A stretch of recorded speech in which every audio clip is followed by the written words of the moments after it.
عمي انت بتعيط ليه يا عمي؟ انا لسه عايشه قدامك اهو. اللي نايم دي مش انا يا عمي. احمد، يا احمد، انت بتعيط ليه؟ ما تعيطش، انا قدامك اهو، لسه عايشه يا احمد. انتوا بتعيطوا ليه؟ يا جماعه انا عايشه مش ميته. ما حدش مصدقني ليه يا جماعه؟ كله يرد عليا. اما شادي دي عيله هبله صحيح، كان لازم يحصل ان هي تفهم ان انا بضحك عليها، ولسه كمان لما اكمل الخطه واكملها للنهايه واخد الفلوس اللي عمي وعدني بيها. وساعتها حسيت بدوخه، دوخه جامده قوي، وصحيت من النوم وعرفت ان انا في الحلم. لو حابين تعرفوا الجزء الأولاني من القصة هتلاقوا عندكم الرابط في الديسكريبشن بوكس. وما تنسوش اللايك وكمان الاشتراك والتعليق الحلو اللي بيفرحني جدا. صحيت من النوم بعد ما عرفت الحقيقة، مشيت من قدام مرات عمي ومش قادرة حتى أقول لها صباح الخير. معقولة اللي أنا بحلم بيه ده يطلع حقيقة؟ لقيتها بتقولي انتي رايحة فين يا شهد؟ مفيش أي حاجة كده بتقوليها على الصبح؟ مفيش صباح الخير يا مرات عمي ولا أي حاجة؟ بصيت وقلت لها صباح الخير يا مرات عمي، عاملة ايه؟ صحتك كويسة؟ وعمي فين؟ قالت لي في الشركة. قلت لها اه، في الشركة. الشركة اللي هي بتاعتي صح يا مرات عمي؟ صح ولا ايه؟ بصيت لي وقالت لي يعني ايه بتاعتك يا حبيبتي وبتاعتنا؟ شركة، شركتنا كلنا يعني. انتي قلقانة من ايه؟ عمك بيديرها لك يا حبيبتي، وبعد كده لما تكبري شوية ابقوا خديها انتي واديريها. قلت لها ما انا خلاص، انا قدامي 8 ايام وهتم ال21، وساعتها مفيش اي حد هيقف قصادي ان انا اديرها بنفسي يا مرات عمي. انصدمت من الكلام، حسيت ان في حاجة سخنة كده وقعت على دماغها، مش قادرة تتكلم. وفجأة لقيتها قامت وقالت لي يعني ايه 21 يا حبيبتي؟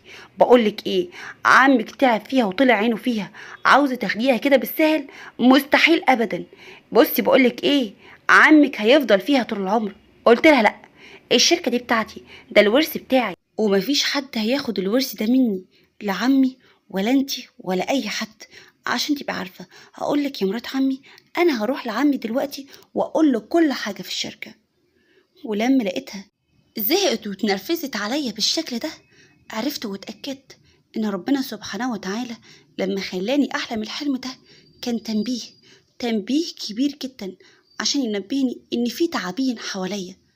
رحت لعم الشركة، وأول ما شافني اتنرفز جدا وقال لي انت ايه اللي جابك عندنا هنا يا شهد؟ في حاجة ولا ايه؟ في ايه يا بنت؟ انا مش قلتلك قبل كده ما تجيش هنا تاني؟ قلت له وانا واثقة جدا من نفسي لا يا عمي، انا قدامي 8 ايام وهقعد مكانك، وانت شوف لك اي مكتب تاني، انا هنا اللي هبقى مسؤولة عن كل حاجة.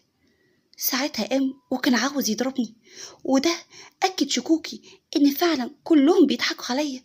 ياه، ما كنتش فاهمة اي حاجة، كنت عاملة زي الهبلة والعبيطة.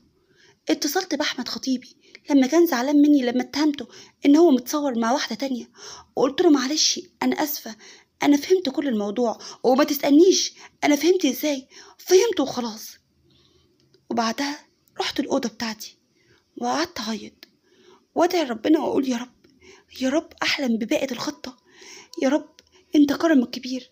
بس انا مش هعرف اوصل لاي حاجة، انا عارفة ومتأكدة ان هما دلوقتي بيدبروا لي الخطة كبيرة جدا، ممكن يدبروا لي ان هما يموتوني. فعشان كده قعدت ادعي ربنا، وربنا كبير. ونمت وحلمت نفس الاحساس اللي انا حسيته اول مرة حسيت بيه تاني مرة، وحسيت ان روحي بتطلع. وحلمت بمرات عمي وهي بتقول بقولك ايه، البيت دي مش سهلة ابدا، احنا لازم نخلص منها، قدامها 8 ايام ولازم تموت، لازم تموت قبل الوصية ما تبقى ليها. لقيت عمي بيقول لها عندك حق والله، بصي دلوقتي حالا انا هروح لامال واقول لها لازم تنفذي الخطة بقى، ما ينفعش كده، فاضل 8 ايام يا اما هاخد الفلوس منها تاني، والبت دي بتموت في الفلوس. راح لها وقال لها ايه يا امال؟ بقولك ايه، قلنا فاضل 8 ايام، لازم تنفذي الخطة بتاعتك بكرة، انا مش هسكت عليكي اكتر من كده، انتي بتضحكي عليا ولا ايه؟ البنت لسه عايشة، هو بعد شوية هتاخد مني الشركة، ده جات لي النهاردة وعايزة تقعد مكاني. ردت عليه وقالت له خلاص يا عمي ما تقلقش، انت عارفني. بقولك ايه، امال دي بكرة هتبقى ميتة. عشان تبقى عارف، الخطة بتاعتي مستحيل ابدا هتنزل الارض. وشوية ولقيتها بتكلمني في الحلم وبتقولي: بقولك ايه يا شهد، انا عازماكي انت وعمي ومرات عمي على الغدا بكرة في مطعم مشهور جدا. المطعم ده لسه جديد، عشان كده انا بقولك تعالي ونتعزم بلاش البيوت بقى. قلت لها: بمناسبة ايه؟ كنت ساعتها في الحلم مش فاهمة اي حاجة لسه، الدنيا قدامي ضلمة، مش عارفة الحقيقة فين. قلت لها: ليه يا امال، عايزة تعزميني ليه؟ ردت عليا وقالت لي: اصل انا اترقيت في الشغل بتاعي، عشان كده عاوزاكوا تفرحوا معايا. لازم تيجي انتي وعمي ومرات عمي عشان نحتفل مع بعض. اليوم ده هيبقى جميل قوي.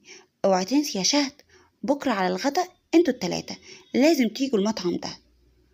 ورحنا احنا التلاتة، لقيت شهد واقفة وبتقول: الأكل ده لعمي ومرات عمي، لازم أجيب بقى طبق مخصوص كده لشهد حبيبتي، أصل دي أختي وحبيبتي، ما ينفعش أبدا تاكل أي حاجة، أنا عاملة لها طبق مخصوص ليها.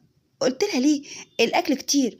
اقعدي يا أمال، اقعدي، احنا هناكل الأكل ده، ولو كده ما كفاش خلاص قومي وهاتلنا تاني.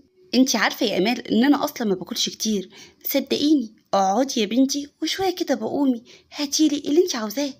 لقيتها بتقولي: لا، انا عارفه الاكل اللي انتي بتحبيه كويس جدا، عشان كده انا هدخل المطبخ جوه في المطعم واقول لهم على طلباتك بالظبط. وطبعا لما دخلت، انا داخله وراها، هي مش شايفاني ولا حاسه باي حاجه، انا بس اللي سامعاها. لقيتها بتقول للشيف: بقولك ايه، حط اللي انا قلتلك عليه نقطه بنقطه. قال لها: انت هتوديني في مصيبه. بقولك ايه، اطلعي من هنا، خلاص عرفت السم اللي انت قلتي عليه انا هحطه، ما تقلقيش بقى، اطلعي ارجوكي اطلعي، انت هتوديني في داهيه. جت وقالت لي: ايه رايك بقى، الطبق ده هو ده اللي يليق بيكي، صدقيني يا شهد انا بحبك جدا، عشان كده الطبق ده انا عاملاه مع الشيف جوه، رزايه. بس عاوزاكي تخلصيه كله، تخلصيه كله، تخلصيه كله، تخلصيه كله، تخلصيه. خلصيه يا شهد، خلصيه، خلصيه، هتموتي يا شهد. وصحيت من النوم وعرفت ان انا كنت بحلم، عرفت بقى الخطة. الحمد لله يا رب، بجد احمدك واشكر فضلك. خلاص انا دلوقتي اعرف العب معاهم كويس قوي. صحيت ولقيت امال بتكلمني وبتقولي: بقولك ايه يا شهد، اعملي حسابك النهارده ان احنا معزومين انا وانتي ومرات عمي وعمي، معزومين في مطعم جديد حلو جدا يا شهد، عشان كده لازم تيجي. رحت طبعا وانا عارفه كل الخطه، وحطت الطبق اللي انا حلمت بيه بالظبط قدامي، وقالت لي: كل يا شهد، الاكل ده انا عاملاه ليكي رزايه. كل يا شهد. قلت لها: اكل؟ لا، كلي معايا انتي، صدقيني الاكل ده كتير هيكفيني انا وانتي، كلي معايا يا امال، هو انت خايفه من ايه؟ ما تاكلي. قالت لي: اصل انا هاكل مع عمي ومرات عمي. كل انتي، الاكل ده بتاعك، انا عاملهولك مخصوص، مش انا قايلالك انا بحبك وهعملك الطبق ده مخصوص. وقفت في وسطيهم ولقوني بكلم الشرطه وبقول لهم: تعالوا، في ناس هنا مجرمين عاوزين يموتوني.